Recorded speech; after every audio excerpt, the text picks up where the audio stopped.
I first met W. Mitchell back in 1995 when he spoke to the Colorado chapter of the National Speakers Association. His presentation, "It's Not What Happens to You, It's What You Do About It," blew me away. It was like a brilliantly written and performed piece of theater, and for a former professional actor like me, that moment, that presentation, and that performance became a turning point in my approach to professional speaking. Mitchell, as he's known by his friends, a former Marine, is known as the man who would not be defeated. One day, while riding his motorcycle home from his job as a trolley car driver in San Francisco, a truck pulled out in front of him. To avoid crashing into the side of the truck, he dropped his bike on its side and went into a long skid. In an instant, the fuel tank burst open, and sparks from the bike frame ignited the gas and engulfed Mitchell in flames. He was burned over 65% of his body. 4 years later, he was paralyzed when the plane he was piloting crashed just after taking off. Now you know why they call him the man who would not be defeated. Mitchell recalled to me that he'd already given over 500 speeches as a mayor, congressional candidate, radio and talk show host, and environmentalist by the time a lady approached him in the produce aisle of a grocery store and asked him to speak at a banquet. Now, up until that time, he didn't know that people got paid to speak. Well, he was paid $200 for the banquet speech, and always the entrepreneur Mitchell thought, well, if someone's got $200, somebody else has probably got $500. Since becoming a professional speaker in 1988, he estimates he's given over 1,200 paid speeches all over the world. He is an inspirational, motivational speaker with no industry or topic niche other than inspiring people to overcome the obstacles in their life. His book and his keynote are both titled, "It's Not What Happens to You, It's What You Do About It." The reason I wanted to interview Mitchell is this. Not only is he a brilliant storyteller, a master of dramatic silence, theatricality, and humor, but his keynote is basically a series of stories about his accidents and how he doesn't let the obstacles in his life defeat him. Mitchell likes to say that before he was burned and paralyzed, there were 10,000 things he could do. Now, there are 9,000. He can either focus on the 1,000 that he can no longer do, or the 9,000 that he can do. I'm sure you'll agree that Mitchell has some wonderful nuggets of wisdom to share with us. I caught up with Mitchell when we were both speaking at the National Speakers Association of Australia annual conference in Sydney, Australia. And Mitchell, I'd love to hear a little bit about the development of your signature story that goes along with your book, "It's Not Just What Happens to You, It's What You Do About It." Tell me a little bit about the evolution of that story. The interesting thing, Doug, about my whole speaking business was that I began as a politician, as a mayor, as somebody running for Congress, as an environmentalist and environmental leader.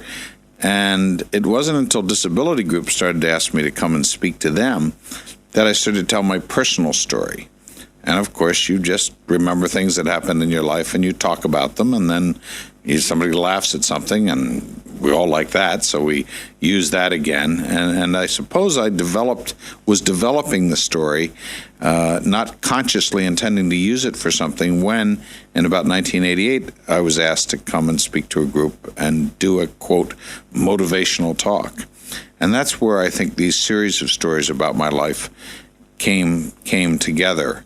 And obviously, in the timeline, I was burned in a motorcycle accident in San Francisco. And while there's not a whole lot of funny things about that, what you have to realize, and what colleagues helped me realize, was people get depressed if you just tell them depressing stuff and don't give them a chance to go out of that valley that you put them in with all the serious, amazing, painful moments.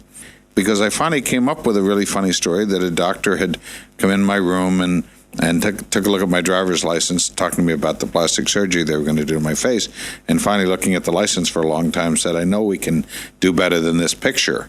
And of course, everybody hates the driver's license picture, so that became a very funny thing. And people laughed, and it was a really great story. And somebody from NSA came up to me one day and said, you get a great laugh with that story, but you'd get a much bigger laugh if you gave them permission to laugh beforehand. And so don't just hit them with your best story first. Tell some other smaller incidents that can gain a little humor, let them know that it's safe to laugh, then tell them that big story. And so that became really, I think, my first real signature story, the driver's license story. And a lot of people that have heard me speak know about that. Now, it's interesting that you talk about giving your audience permission to laugh. And one of the things that I've learned is it's not just that the material itself is funny. There's a way to deliver it. There's a way to set it up. What have you learned in terms of setting up comedy with drama, with the pacing? Well, that's one of the deals. Pacing. You can go a certain distance in a certain direction before you have to change direction in a talk. If you keep giving people the same information, the same level of intensity, in my case, serious stuff. The idea of being burned over most of your body and being in that much pain is an incredibly difficult experience. And a lot of people are going back relating to their own pain, their own internal scars sometimes when I'm telling these stories. So you have to find a place at some point, and I don't know that I've timed it. I don't know that I've sat down and actually analyzed it. But I know that by telling that great driver's license story, it releases them and really gives them a chance to laugh. So not a lot of planning, but I know that I need to do some humorous things, and I probably do 10 or so really humorous things throughout my 60-minute keynote. Now, one of the things that impressed me the first time that I saw you is your ability to use silence, dramatic space. Did that come naturally to you, or did you evolve that over time? I'm sure I'm better at using it and feel more comfortable at using it now. And I think as I continued to speak, I continued to understand that it wasn't how many words I managed to fit in the 60 minutes. It was what kind of good thoughts, good points, good experiences you could share with an audience. And if you don't give them a chance to stop and think about what you're saying, if you don't create some drama, so you have to be selective in what you tell people, and you have to give them a chance to stop and think about it. I've seen you do this presentation probably 5 or 6 different times, and it seems to me that it is replicable, almost 100% replicable. How close to exactly the same do you strive for each time in terms of nailing the same language, the same flow, the same sequencing, the same jokes? How close do you want to be to replicating that brilliance each and every time? I am sure that my driver's license story, that's a word-for-word story. Again, not one that I wrote down, not one that I crafted on paper, but that I know what words follow what words in that story. So you're going to hear that virtually the same every time. In the case of my 60-minute keynote, depending on the client, depending on who I'm talking to, depending on what experiences I've had with them beforehand, I could have 20% different material in my talk, but never more than that.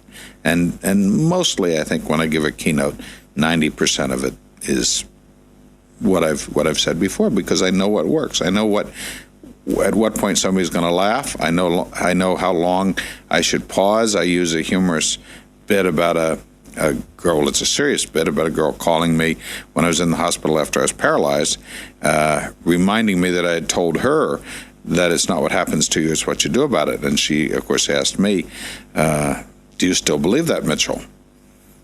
And then I paused for a long time before I asked the audience, don't you hate it when people do that to you? Throw your words back in your face. And everybody loves that, and they laugh at that, because that's the case in life. So often we're much more willing to give advice than listen to our own advice. So what I'm hearing you say is that you also allow yourself to not only be the hero in your story, but what I call the doofus in your own story. Is you teach a lesson, but you also need to learn your own lesson. I think it's very important, and I think perhaps again even more so for me, to allow the audience to understand that I can laugh at myself, that I can tease myself, that I have all the imperfections, all the warts, all the blemishes, if you will, that anybody else has. The only difference in me is that I look different. I've had big things happen in my life, but so have a lot of other people. Again, I talk about the mental wheelchairs that a lot of people are sitting in today. And the more that people understand that I can laugh at myself, the more free they are to laugh with me and at me during the program. And it changes the mood of the audience and their interaction with me dramatically. At the beginning of your keynote, you quite often start with a metaphor. How did that metaphor evolve? Was that there from the beginning? Did that show up a year or two or three into it? Where did that come from? It's interesting. I haven't watched the keynote I did for NSA in the summer in Dallas of 1989. I haven't watched that in a very long time. I'd be interested in go back and watch it to see how different it is than today. But I did the classic thing that everybody else does terribly in beginning their speeches for a very long time, probably up until 5 years ago or so. I'd come out and ask people how they were and say good morning and isn't this wonderful, and didn't Mary Jones, the meeting planner, do a wonderful job with the luncheon, and all this just awful stuff. And I didn't have a great opening, nor did I have a great close. I would thank people and isn't this nice, and it was wonderful, and maybe I'd remind them that it's not what happens to you, it's what you do about it. But when I don't remember why I came up with it, but the concept of prison, that I've spoken in prisons for prisoners, of course, but that concept, and as you know, when I open my talk now, my first question is, first words out of my mouth, I say nothing else, come out on the stage, I'm quiet for quite a while, and then say, anybody here ever been in prison? And I'll get different responses, and I've had to learn how to deal with the responses on that, because sometimes I'll get a very serious audience and they'll just look at me, and of course they're shocked, and nobody's asked them that question recently. And then I will, or maybe they'll laugh and some guy will raise his hand in the back and I'll make a joke and tease them a little bit. Or with some audiences, I'll say, well, that's the sale. I'm not talking about the sales department from Omaha. I'm talking about the rest of you. And there'll be a little humor there. But then I go right back into very serious. The reason I ask that question is I have. Now, at this point, nobody's smiling, nobody's laughing, because they're saying, God, the guy's burned, and he's in a wheelchair, and he was in prison. Man, what's his deal?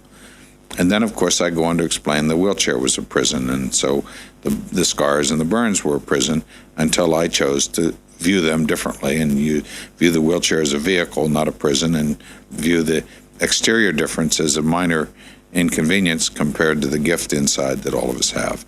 And with that opening, and then tying it to a close, because at the end, I go back to next time you find yourself back in prison, back in that cell, and then I close with that as a wrap. And so it, A, ties the whole thing together, and B, quite understandably, allows people to recognize that we all wind up in prison, and we all have tools and keys that we haven't considered necessarily to help us get out, one of which may be the message that it's not what happens to you, it's what you do about it. I finished saying you may find a key in your pocket that you picked up at this conference that has written on it, it's not what happens to you, it's what you do about it. So that's the close. Is that part of your branding, that you actually have a key that you give to people? That's do I have to pay you for that idea?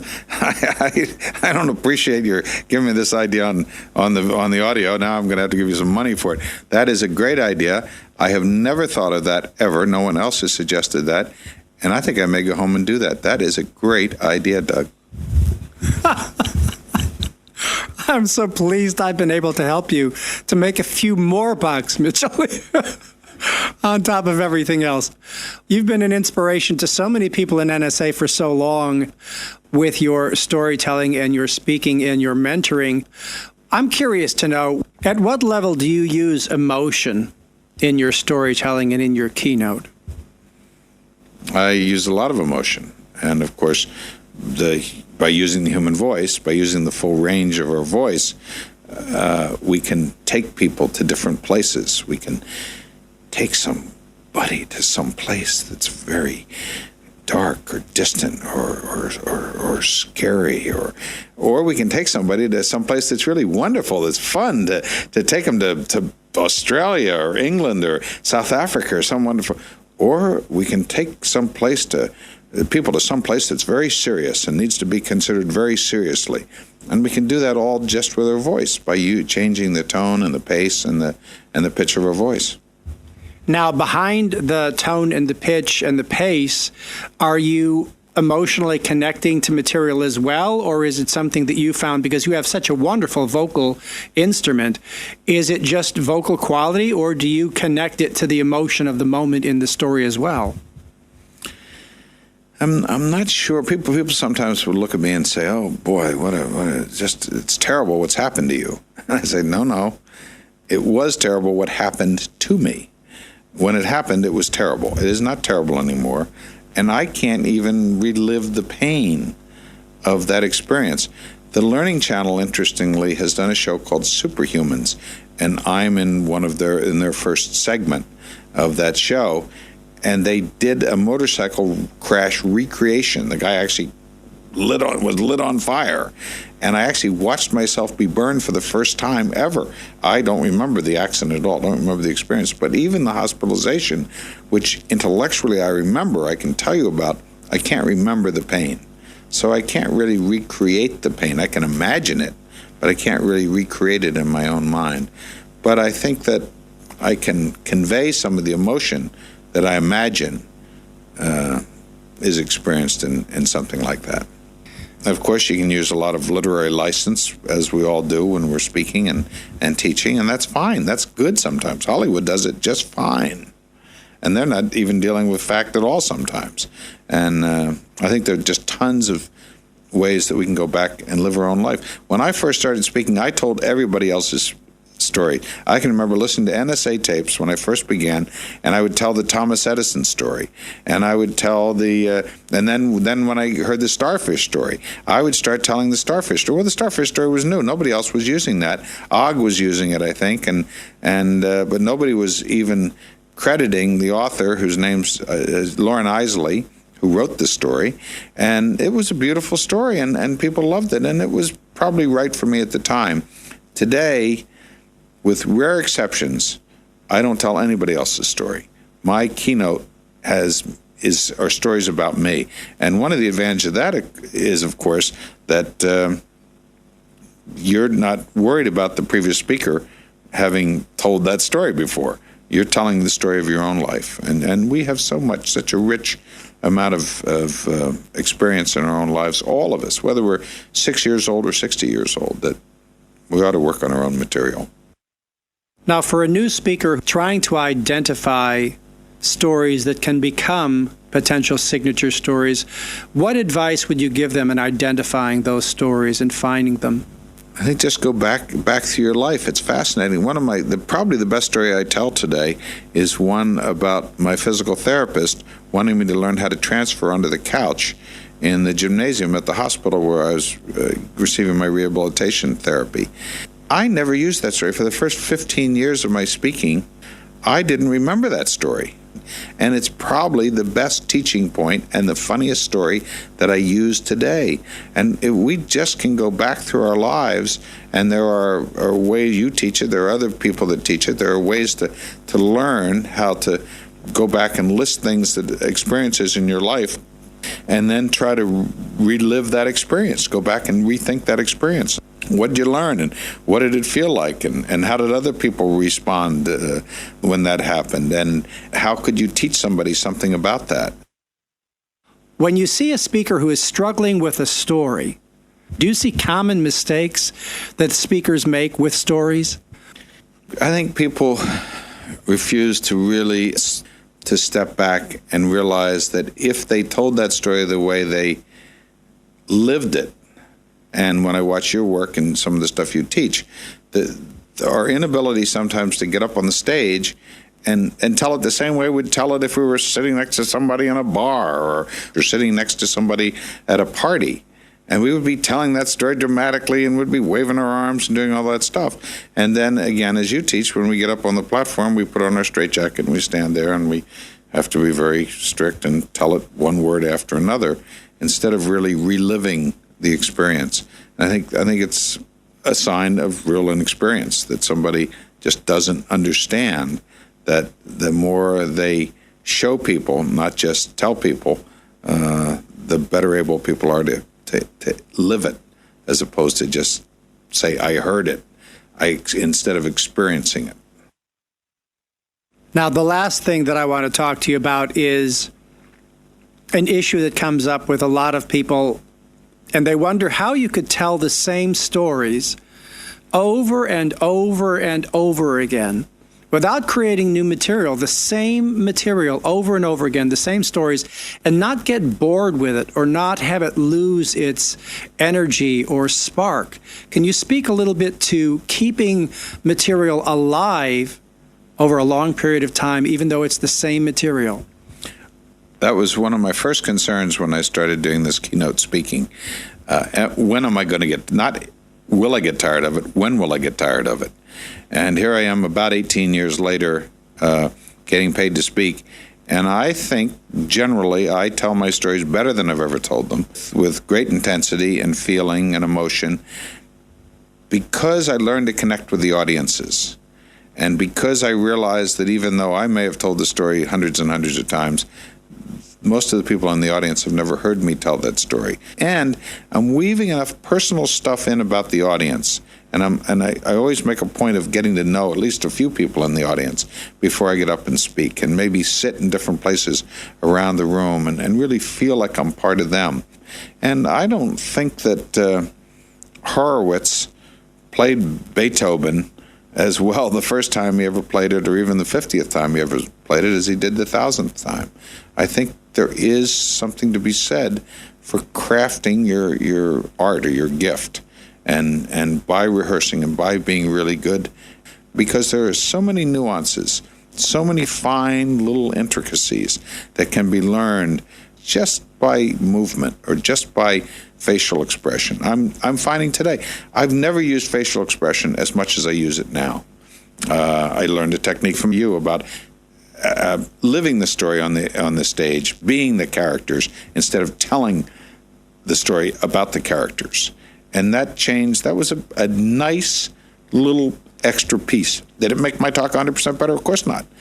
I would love my talk to get 100% better each time I give it. Wouldn't that be a wonderful thing?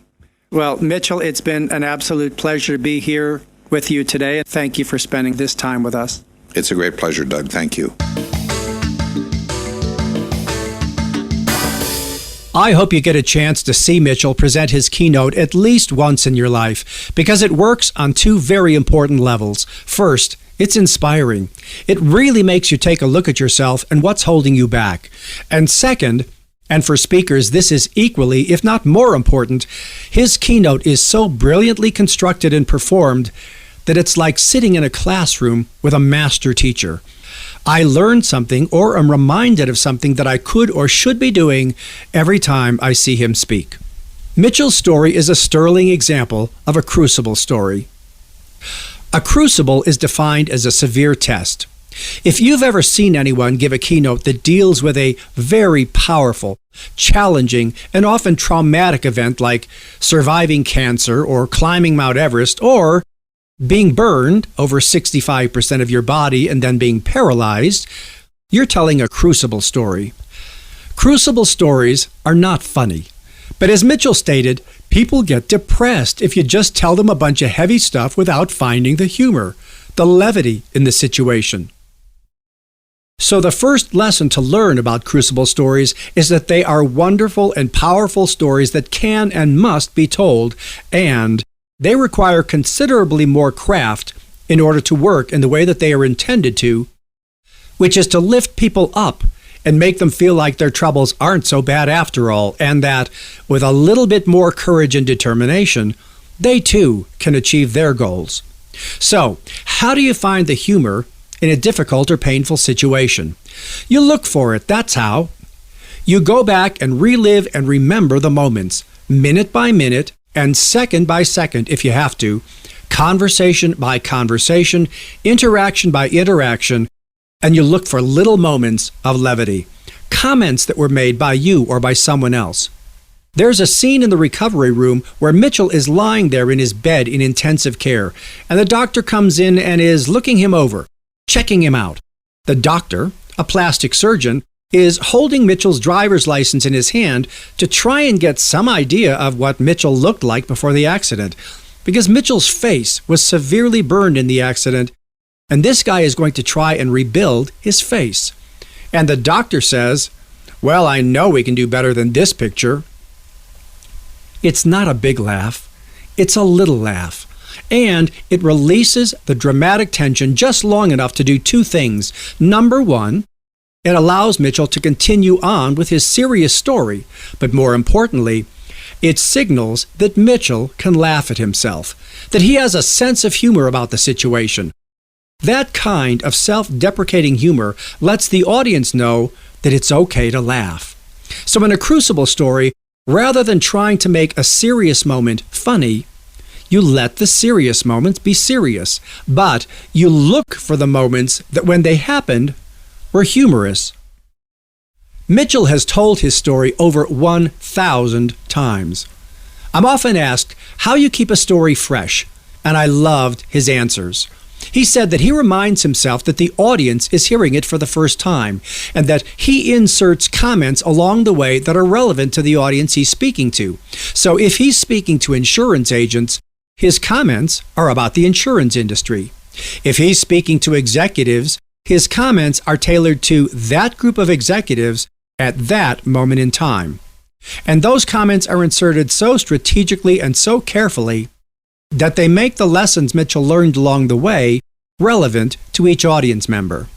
I've been in his audience numerous times when he does it, and it never fails to shift my attention from his story to my story, from his situation to my situation. In story theater, in the 9 steps of story structure, steps 7, 8, and 9 are called stick the landing. This is where you make the point of the story. In step 7, you state what you learned, but in step 8, you shift the focus of the story to the audience by asking a "how about you" question. How about you? It's critical in the crafting of your story that you're clear about the point of your story, but that you make sure you transfer that point to the listener, so that it's not just your story, but their story as well. Mitchell does this by making a point and then simply asking the audience if they've ever had a similar challenge. He also uses metaphor well, the metaphor of being in prison. It's not a literal prison, it's a metaphorical prison, the kind that we build around us with our thoughts and beliefs. And he asks the question, "Have you ever been in prison?" and illustrates what he means. Later on, he comes back to the metaphor and asks the question again. In this way, by using a metaphor and a powerful question, he keeps the audience engaged in their own process. And finally, remember what he said about feeling as though he's telling his story better now than he's ever told it? Because he finds tiny nuances, subtle changes that make the story better.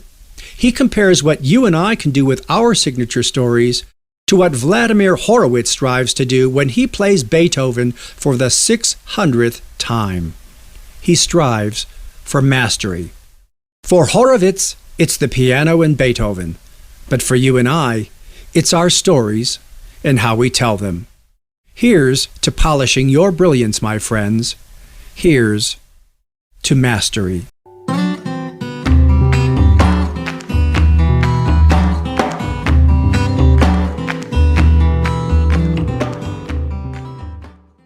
All right. Well, that's it for this episode of Storytelling That Sticks for Business and Life. Hey, if you're new to this podcast and you like what you're hearing, you may want to go back and listen to the earlier episodes in sequence. Episodes 1 through 5 are foundational for you being able to craft and develop your stories based on my story theater methodology. You'll also want to listen to episode 10, The Neuroscience of Influence and Persuasion Through Storytelling.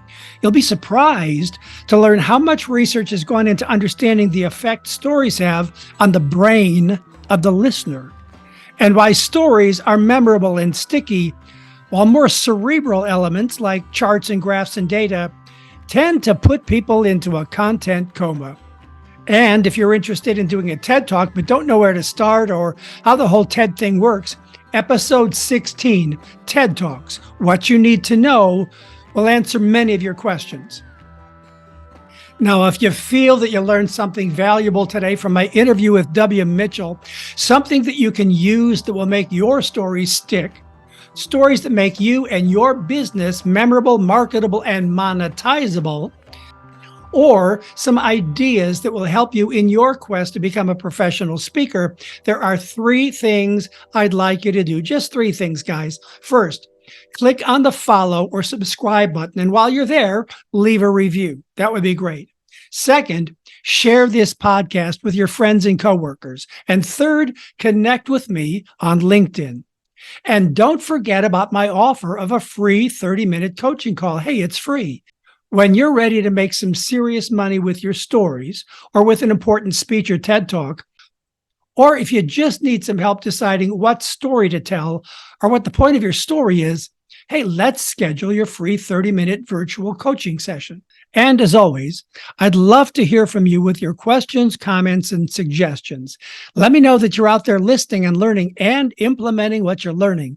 You can send an email to me with your questions, comments, and suggestions to Deborah at DougStevenson.com. That's Deborah, DEBORAH, at DougStevenson.com. Hey, thanks for listening. Until the next episode, I'm Doug Stevenson.